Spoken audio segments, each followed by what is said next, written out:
हामी चाहिँ सानो गाउँबाट सामदो जाँदैछ है त गाइज।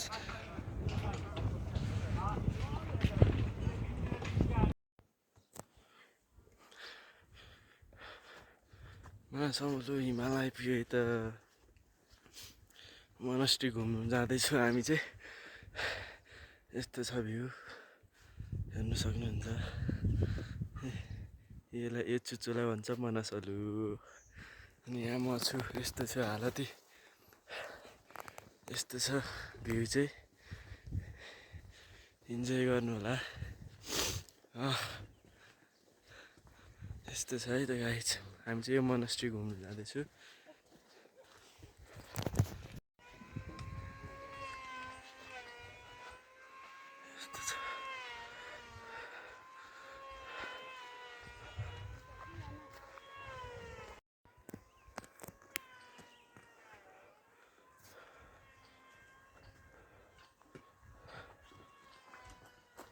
बुद्ध भगवान मानेर आइपुग्यो त।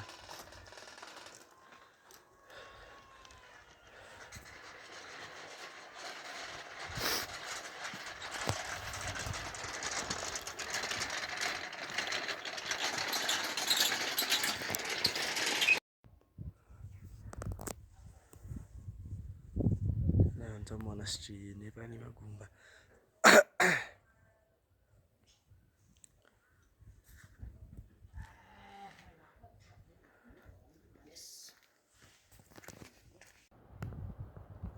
यो चाहिँ हिमालमा मात्रै पाउने फुल है त गाइज।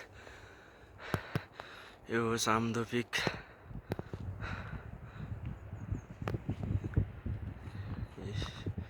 मनसलु, यो चाहिँ मनसलु हो। यो माथि वीरेन्द्र ताल छ, यो माथि वीरेन्द्र ताल छ। अनि यो चाहिँ बेस क्याम्प जाने बाटो, मनसलु बेस क्याम्प जाने बाटो। यो चाहिँ सामदो जाने बाटो है त। अनि यहाँ चाहिँ म छु, यस्तो छ हालत। चिसोले सियान पनि आइरहेछ अलिअलि। हिमाल हेर्नु सक्नुहुन्छ, यस्तो छ भ्यू। रमाइलो छ जे भए पनि। अनि यस्तो छ हालत। गरिम भइरहेछ। अनि यो चाहिँ मेरो ब्याग हो। यो दुईवटा बोक्नुपर्छ मैले। यो यत्रो छ ब्याग, हेर्नु यति चाहिँ बोक्नुपर्छ है त। अनि म यहाँ छु, यस्तो छ।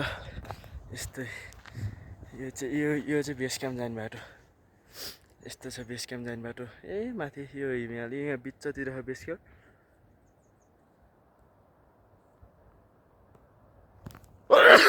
सरी।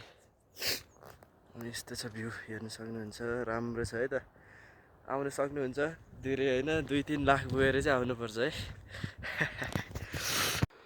घोडाहरू, यो चाहिँ खच्चड होइन, घोडा हो। कति राम्रो हो। एउटामा सवारी गर्नुभयो त कति मजा आउँथ्यो होला। सेतो हो घोडा पनि। म चाहिँ यो बाटो जानुपर्ने हुन्छ अब। मनसलु ट्रेक सजिलै छ, त्यस्तो बेसी सोचे जस्तो गाह्रो पनि छैन है गाइज। हामी अहिले फिलहाल 4000 भन्दा माथि आइसकेको छौँ। आज 4500 माथि हुन्छ हाम्रो पास। मलाई त्यति धेरै बोल्न आउन।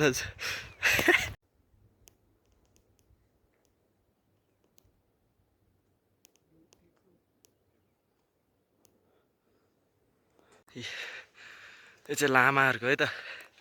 अगाडि चाहिँ हाम्रो गाइड सर केविन राई भन्ने दाइ चल्दैछ। दाइ चाहिँ लास्टै अलिक बोका टाइपको छ है। अनि म चाहिँ सोझो पर्यो। हिमाल र यसको भ्यू चाहिँ राम्रो देखिरहेछ। यहाँ छ हाम्रो गाइड दाइ अलिक बोका हुनुहुन्छ। मैले सोझो पर्यो। यस्तो छ नजारा। जति माथि त्यति रमाइलो, जति माथि त्यति रमाइलो।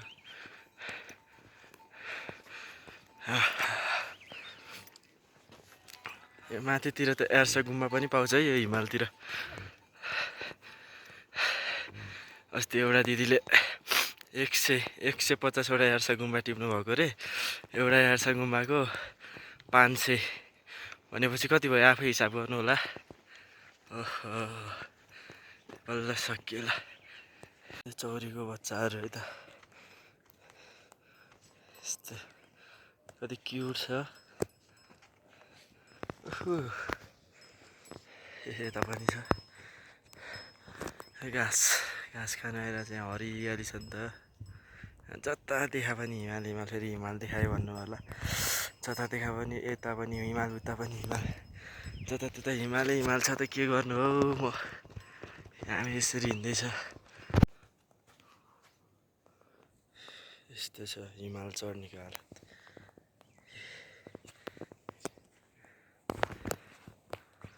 अब फेरि यस्तो अब डर लाग्छ नजिक जानु। फेरि यिनीहरूको सिङ कडा हुन्छ कि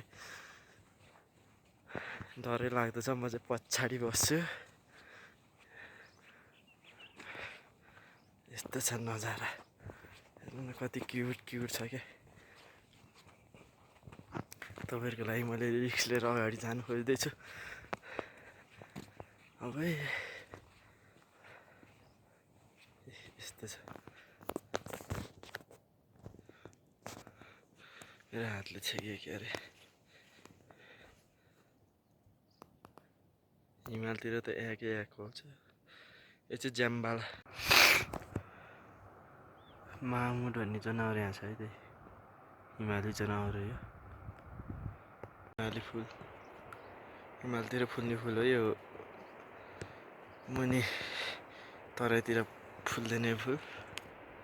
हिमाल चाहिँ यस्तो जता हेरे पनि 360 हिमालहरू जता हेरे पनि हिमाल। यहाँ आउनु चाहिँ हाम्रो दाजु अब यस्तो हामी 4000 भन्दा माथि आइपुग्छ है। हामी चाहिँ करिब साम्दो आइपुगिसक्यो है। अब हामी यो मुनिको चाहिँ बुढी गण्डकी हो। बुढी गण्डकी रिभर अब क्रस गरेर जानुपर्ने हुन्छ। अनि त्यसपछि त्यहाँ तपाईँले देखिरहनु भयो होला यो हो साम्दो। अब आजको बास त्यही हो। अब फेरि यो ठाउँमा मासु सासु केही पाइँदैन है। साग भात दाल बल्ल छिर्छ साग भात दाल। तर मिठो हुन्छ। हिमालको जे कुरा पनि चिसो भएर होला मिठै लाग्छ। जे दिँदा पनि के गर्नु गाह्रै छ। यस्तै छ लाइफ। अब करिब यहाँबाट नजिक देखेको मात्रै हो। 1 घन्टा त लाग्छ ट्याक्कै। घडी हेरेर 1 घन्टा लाग्छ गाइज। अब हामी करिब आज चाहिँ जाहिर भाग्यो भने पनि हुन्छ है। जाहिर पागे जस्तै हो। हेर्ने यस्तो छ भ्यू। चौरीको बच्चाहरू तपाईँहरूलाई देखाउन जाँदैछु है म।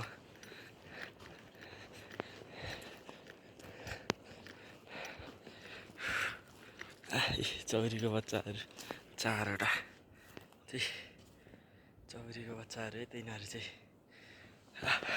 हामी यहाँ चाहिँ यो बाटो लाग्नुपर्ने हुन्छ। पछाडिको गणेश हिमाल हो। पछाडिको देखिरहनु भएको खाले त्यो पछाडिको चाहिँ गणेश हिमाल है। हामी चाहिँ यस्तै हिँडिरहेको छु। रमाइलो छ रमाइलो भइरहेछ। यस्तो छ चौरीको बच्चाहरू कति राम्रो हेर्नुहोस्।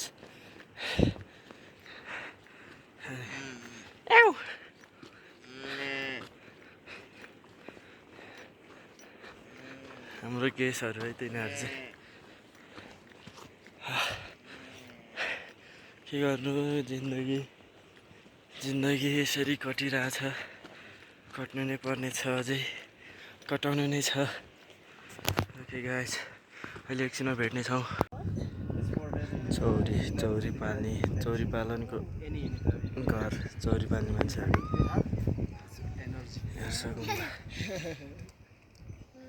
It's called caterpillar fungus. It hurt people? हामी चाहिँ बुढी गण्डकीको किनार आइपुग्छ है। हामी यो बुढी गण्डकी यो क्रस गरेर माथि साम्दो भन्ने ठाउँ जाँदैछ।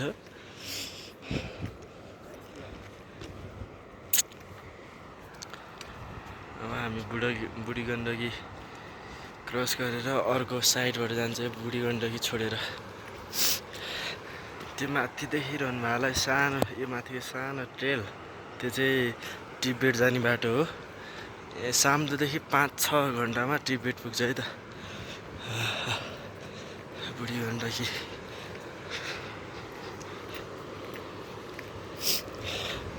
हामी चाहिँ यसरी हिँडिरहेको छ, घाम चर्को छ।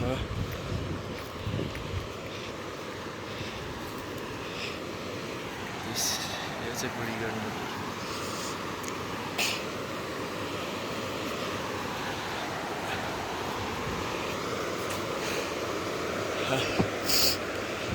हामी चाहिँ अहिले 4000 भन्दा माथि नै आइपुग्छ, 4500 भन्दा।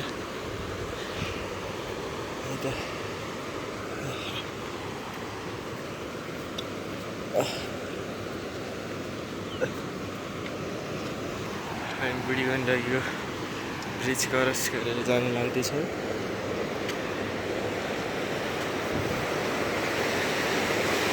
यो बुढी गण्डकी है त। बुढी गण्डकी क्रस गरेर जानुपर्छ हामी अब। गाइज साम्दो पनि आइपुग्यो है त। ल आजको भ्लग यति नै हुनेछ। Like, share and subscribe please.